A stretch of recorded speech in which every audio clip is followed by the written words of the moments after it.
Judge Sirica ordered the grand jury material handed over to the committee before the Judiciary Committee decided that it was going to vote on articles of impeachment. And also, the committee didn't necessarily know whether the vote on articles of impeachment would pass. Well, of course not. Right. A proper investigation, a proper proceeding to determine whether to recommend articles of impeachment, whether by the Judiciary Committee in 1973 and 74 with respect to Nixon or now, you don't start off with a conclusion. You may have personal opinions, but you don't start off with an official conclusion.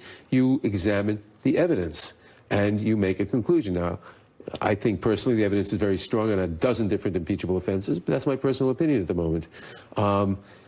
We are going to have a very aggressive series of hearings starting on next Tuesday to bring out the witnesses. And we're going to go well beyond the parameters of the Mueller report. It's not just the question of collusion with the Russians in the election and the question of obstruction of justice, which I think is very clearly indicated in the Mueller report, but the question of self-dealing and self-enrichment, that American taxpayers' money is going directly into the pocket of the president, that apparently Saudi money is going directly into the pockets of the president because all of this in direct violation of the Emoluments Clause of the Constitution because of the very corrupt actions where you direct the Air Force to use a Trump hotel, or foreign governments seeking to influence the United States government have their delegations stay at Trump hotels, which he hasn't divested himself of an interest in, and which means money directly into his pocket. We have to take a look at his failure to defend.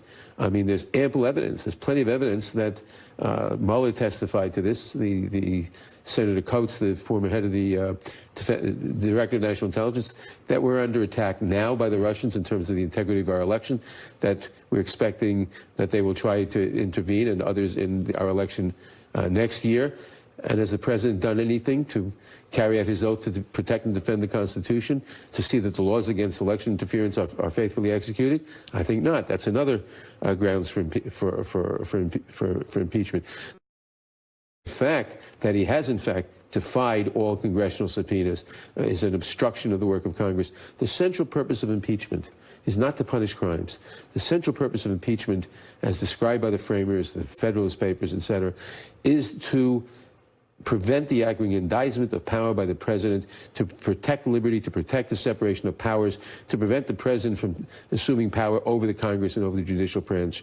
And his complete subversion of this by refusing all information to Congress, and even this brief could be read as part of that. That was Article 3 in the Nixon impeachment. And Nixon didn't go so far as to say he would oppose all subpoenas, which this president has, and has said he would do and has done.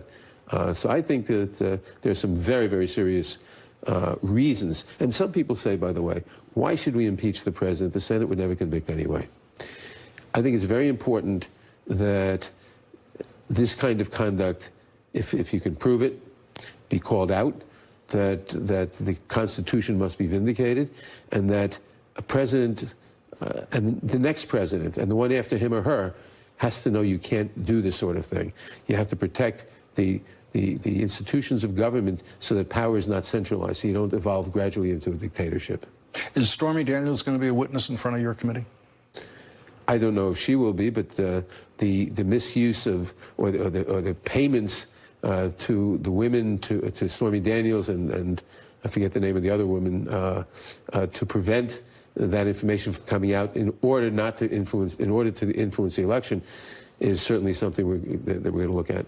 Chairman Nadler, really appreciate you coming in. Thank you. Thank you very much.